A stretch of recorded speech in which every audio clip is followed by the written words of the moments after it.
How do family relationships impact mental health? This is such an interesting subject to explore because all of us are part of a family, whether it's our family of origin or a family that we were raised in, even adopted in.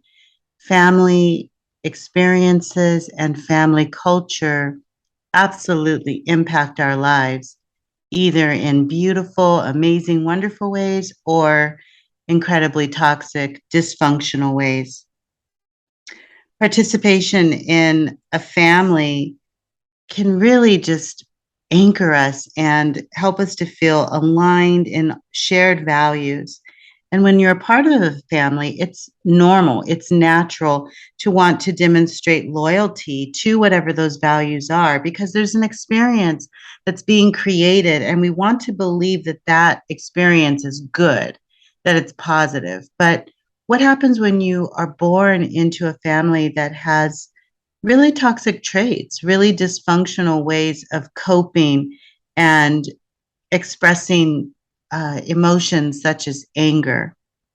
I know in my own family, I was raised by a mom who was so complicated. She was very beautiful and very intelligent, and she spoke three languages, and people loved her.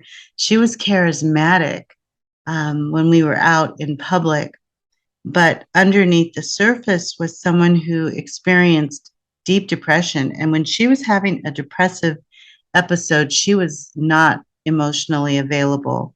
This is partially why the relationship with my father didn't work out. And it was also partially why, as a little empath, I struggled a great deal. My mom wasn't available emotionally behind closed doors or when she was in a depressive episode. And as a little empath, feeling all of her energy, all of her emotional intensity, but not having the words to define depression or distinguish whether it was hers or my own, it was really painful. It was really, really hard. And in a weird way, I can also say I wouldn't change a thing because all of that emotional intensity was part of my growth and learning as an empath. And I know it contributed to the type of psychotherapist I am now. And I know it helps me understand mood disorders in a very personal way and also, offer compassion to people that are experiencing the actual depression or mood disorder, as well as family members that are experiencing the byproduct effect of living with someone who has a mood disorder. So, family dynamics do impact our mental health, and the mental health of family members impacts the family dynamic, right? Very interesting. When you're a part of a family, whether it's a very healthy family or whether it's dysfunctional, toxic, being part of a family comes with assumptions. Whether we talk about these assumptions or not, they are there. There's assumptions about how you're going to treat your parents or your grandparents, or what we do, right? There's all these we this, we that, our family this, our family that. Families come with strict rules. Sometimes those rules are very, very clear. Sometimes they're very, very subtle, but they're still there. And then sometimes there's family, ideas about gender roles, like the boys in the family and the father in the family are responsible for taking out the trash and mowing the lawn, while the mother and the girls in the family are responsible for cleaning the house. I know that, this may sound like outdated thinking, but it does still exist in many, many families. And I'm not making any judgments about it, to each his own. And family members decide what works for them. In more modern families, boys and girls take out the trash, boys and girls have chores. Girls learn to change tires just as much as boys, only because it's just practical. You know what I mean? It's not so much about this gender does that, this gender cooks, and the other gender cleans. And, I mean, again, to each its own. And a lot of times, generational factors will determine how families operate. But what happens when you don't agree with the family rules or the family dynamics, or you have other ideas? So, even though we're family members, even though we may have blood ties,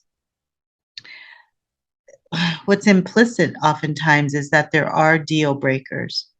And the idea that you could break a deal in your family, or that the choice in terms of your, any personal choice that you make, whether it's sexual identity or how you show up in the world, or whether you wear only pants, if you're a woman identifying as being female and you only wear pants, or you love to wear suits, you never wear dresses, or you never wear makeup. For some family members, that's not okay. For some family members, that's a deal breaker. Who you marry, if you marry outside of your culture or outside of your religion, that can be a variable that creates tension and creates stress. And families sometimes stop talking to each other about politics. I was shocked a few years ago. I'm not going to make this a political conversation, but a few years ago, I saw more families breaking apart and not talking to each other, parents disowning their kids, and adult kids deciding they were never going to talk to their parents again. And I'd never seen, as a marriage and family therapist, I had never seen so much tension and stress among family members until a few years ago. And you may, if those of you that live in the United States, you may imagine why. I'm not going to put it out there, but there were some things, some dynamics that happened in our country that caused families, whole families, to stop talking to one another and to disown one another. This is before the pandemic, and as a therapist, it was it was disheartening. It was sad. It was difficult to watch, but it was also interesting from like a research perspective to see how an external issue, societal issue, could impact the family unit so profoundly. And I spent quite a bit of time when I was seeing families, because they were coming into the office. They were scheduling therapy sessions because they couldn't believe the dichotomy, between family members in terms of belief systems. And, well, how could you endorse this particular thing? Or how could you believe in this particular person when they clearly feel this way? There was a lot of that. And so my therapy practice shifted, and I started breaking it down to the lowest common denominator. Clients would come into the office, and they would be so angry, sitting on opposite sides of the room and yelling and screaming. And I would simply say, okay, when you leave the office today, if one of you is killed, if one of you is hit by a truck or has a massive heart attack, stroke, there's a mass shooting at the grocery store that mom goes to, dad doesn't come home from work, your kid is on their way to football practice or soccer practice and is hit by a car, drunk driver. Will this conversation that we're having right now, where all of you are so supercharged and angry with one another, will this matter then? Will it still be important? Will you still show up even though your family member has passed away? Will you still show up to the session next week complaining about what you're talking about right now? And of course, everybody would say, no, of course I'd be upset. No, this wouldn't matter. This would be irrelevant then. And that's when I would bring them back and say, well, then why is it relevant now? Yeah, there's an external issue that you don't agree upon. There's a political issue. There's a social or moral compass issue that you don't see eye to eye on. But at the end of the day, will it matter if your loved one's no longer here. So, as we look at our mental health and its connection to our family dynamics and the way that we were raised, sometimes we have to take a step back and really honor our truth despite the family truth, if you will. Because in some families, you are required to lose your individuation at all costs. In some families, you're required to lose your personality and you are required to toe the line or else. And we have to ask ourselves, does this dynamic really serve us?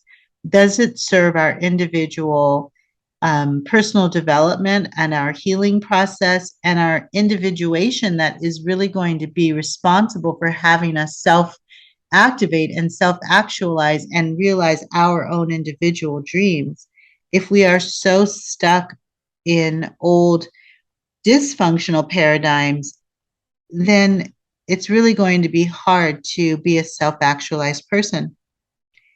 In some family dynamics, there are certain family members, whether it's parents or grandparents, that believe that they're absolutely, it's within their right to use control, fear tactics, threats, manipulation, snooping, distrust, emotional withdrawal. They can gaslight you and any other measure that they feel is appropriate based on their feelings at the time. So if they're feeling dysregulated and they're angry, they're frustrated, they had a bad day at work, that gives them the right to kick the dog and emotionally punch you or even physically punch you. There's this idea in some toxic family dynamics that my feelings are more important than what your feelings are. And what I feel is going to trump any other experience that you may be having. In fact, it doesn't even matter what is conducive for the entire family to be healthy in this moment because I'm dysregulated and that's how I feel. And so that's how it is. Many years ago, so my family is diverse. We have a lot of different culture. And one of my family members, but you would say we were people of color, for the most part. And one of my extended relatives fell in love with someone who was from a different race and culture many years ago. She was deeply in love, and we believe he was deeply in love. He asked her to marry him. However, he came from a very wealthy family, from a different race. And when they were okay with him dating her, but when they found out that he'd asked her to marry him, they threatened to disown him and let him know he would not receive his inheritance if he married this woman because she was a person of color. She was beautiful, she was intelligent, she was well educated, she was kind. She brought so much to the table, but it didn't matter because she didn't look like they wanted, a potential wife of his to look. And so, anyway, through much deliberation and thinking about it and processing it, he did choose to terminate the relationship, which for my family at the time, I mean, I was a teenager when this happened. For my family, the family members that had to deal with that, they were just in complete shock that someone would allow themselves to be controlled by family and by money, and that they would trade love, for what my family at the time considered superficial. And it was certainly painful to watch. I was so sorry for my family member that had to deal with that. I was also sorry for the guy, even though I think my family members thought he was a horrible person, but I felt sorry for him that he was even placed in the position where he had to, make a decision between love and family and inheritance and legacy. That's got to be really, really hard. And obviously not an easy choice to make. And he made the decision that he felt he needed to make. He couldn't imagine going through life without the support of his family and without, maintaining their family legacy. And and being a part of the generational wealth that the great grandparents had worked so hard to establish. No judgment. It is what it is. But a lot of the times, our decision making is the dysfunctional byproduct of trying to maintain, family ideals that are just no longer serving. They're just not healthy if they were ever healthy. And a lot of the time, we try to force something, we try to make something work that basically comes with one-sided terms. Marry this person or else. Don't marry her or else. If you date someone from that group, then you'll lose us forever. You'll be dead to us forever. It's so toxic and dysfunctional. So, yes, family dynamics absolutely impact our mental health, and the mental health of a family member can impact the family dynamic. And so, being able to learn how to individuate from your family dynamic, keep what works, keep what's beautiful and rich and lovely, and toss what no longer serves, and differentiating from what is not healthy. So, learning to honor the family values while at the same time being in your truth and remaining authentic is so anchoring for self regulation and strong mental health. Learning to choose some different variables when you recognize that the family system is busted and broken. We all differentiate to some degree. For example, you know, you may be a part of a very conservative family and yet decide to dye your hair purple or get a tattoo, or, maybe it's taco night, but you don't really like tacos. So you're going to eat a salad or a burger or grilled cheese. We all differentiate to some degree. If you get married, you choose the colors for your wedding, or maybe you let your mother choose the colors. I don't know. Family members sometimes may have these ideas and assumptions that because they love you and they are supporting you financially, that they get to decide what colors you're going to have or use for your wedding. They get to decide who's going to be in the wedding and how many people and where the wedding's going to happen. And there are people in our lives, well-meaning family members, that will control every inch of our lives if we let them. Are you going to let them? And I'm not trying to tear families up. I know some of you think it's just easier to let them. It's just so much easier. I can sleep at night if I just let mom call the shots. If dad just has his way, and plans all the family vacations, regardless to the fact that we would love to do X, Y, and Z, it just makes things easier because he's going to be a pain to deal with if we, even slightly suggest something different than what he plans. There are family members where one family will plan the entire family vacation every year and be upset. I work with a family where they went to a beautiful country and the father had every inch of the vacation planned with no rest time. There was a museum and there was a this and there was a that every day.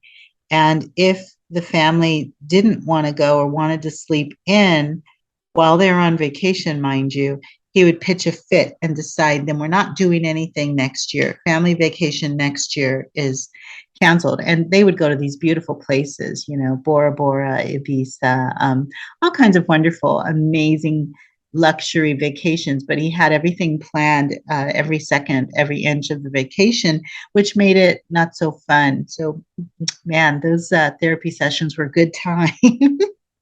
That's all I can say, good times. So, see if you can figure out how to individuate, which means you allow your individual self, your own personal development and your individual energy signature to be alive and well despite any family norms and expectations. Also, can you differentiate and allow there to be some subtle differences that are your truth? I'm not saying differentiate just to rock the boat and create problems.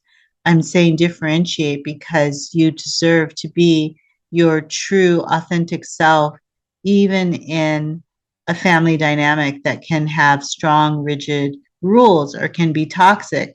Some families are very strong. They have strong ideas and strong opinions about things, but they're still very loving and very beautiful and very, very supportive. So we don't want to toss the baby out with the bathwater. We just want to keep what's rich and lovely and beautiful and supports our strong mental health, while at the same time exercise the courage to release what no longer serves, set boundaries, walk away from anything that's toxic and is undermining your strong mental health. Of course, this takes courage.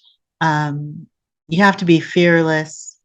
To some degree, you have to love yourself first, and a strong commitment to your own personal development will certainly help you recognize what is working and what's not working, what is healthy versus what is toxic. And you'll be able to navigate disagreements by just remaining very clear about what is your truth.